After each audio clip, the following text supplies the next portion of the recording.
So magandang araw Kabola. So sa pag-uusapan po natin dito sa video na ito, pre-agency po Kabola. May isang malaking pangalan Kabola na currently technically pre-agent at pwede po siyang bumalik Kabola sa PBA. Ano po?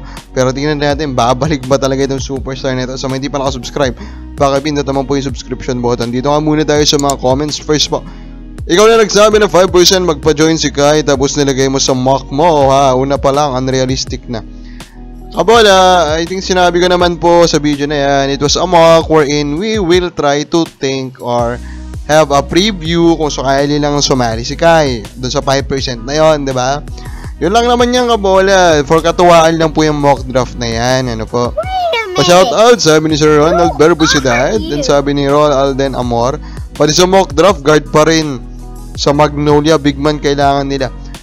I do not really think na ganun na po kalaki yung need nila sa big man eh. They got Trotter daw, Kabola. They also of course have Lapot na meron na po siyang I think capability to be their starter, Kabola, with his size and with the improvement of skill. So overall, I do not think ganun na po kalaki yung need nila sa big man. Yung kasing guard rotation nila Kabola, medyo may katandaan na kaya guard po hinanap natin for Magnolia. And of course, mas madami kasing supply o pagpipilian po in terms of guard. Kabola. Now, some news. San Miguel, at the recording of this video, 3-0 na sila. Just wanna say, they're really playing in a very, very high level. Right now, Kabola, sa napapanood po natin, they're like playing, na alam nila na sila ay lamang in terms of talent and they are capable of doing the right things, Kabola, pressing the right button Kabola to overcome kung ano man po yung mga disadvantages o mga problema during a game at doon ang dahilan kaya napapanalo po nila yung mga games po nila Kabola. By the way, dito po sa game nila sa Cavite, again, impressive turnout for the PBA Kabola.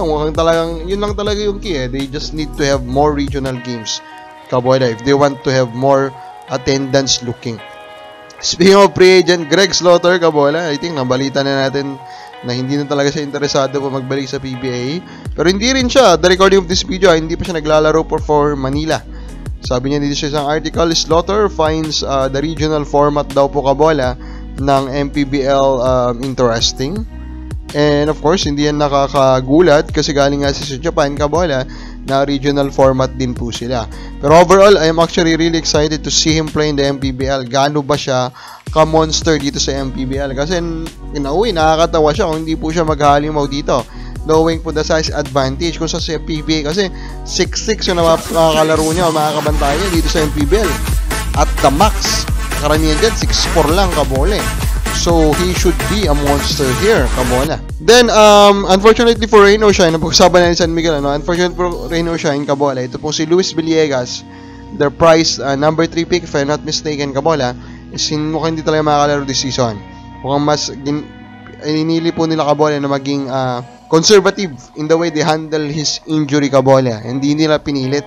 Kasi maybe talagang makita din naman nila, kasi ako, I'm really big, sa future po ni Villegas. So, I hope, Villegas will actually reciprocate itong loyalty sa kanya ng Rain or Shine, yung pagiging conservative nila by being also loyal to this franchise Kabola. Kasi I do really think that Villegas can become a top 5 center in the league. And of course, I'm talking about dun sa free agent po, Macho Wright Kabola. So currently free agent po sa Japan, pero yun nga, dito nga po sa article ni Homer Saison, kilalaro na niya Kabola.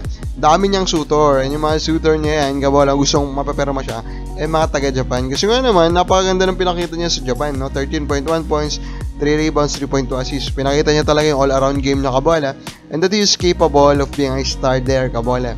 So, with that, and mukhang okay naman siya doon, Kabola, I mean, he's living well there, so do not expect, Kabola talaga, makakabilik po siya sa PBA, So, which is nakakalungkot, di ba? Kasi, of course, he is a star here, Kabola.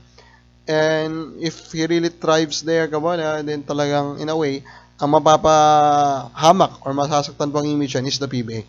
Kabola, sa palagay mo, babalik ba si Wright sa PBA? Comment lang po sa baba.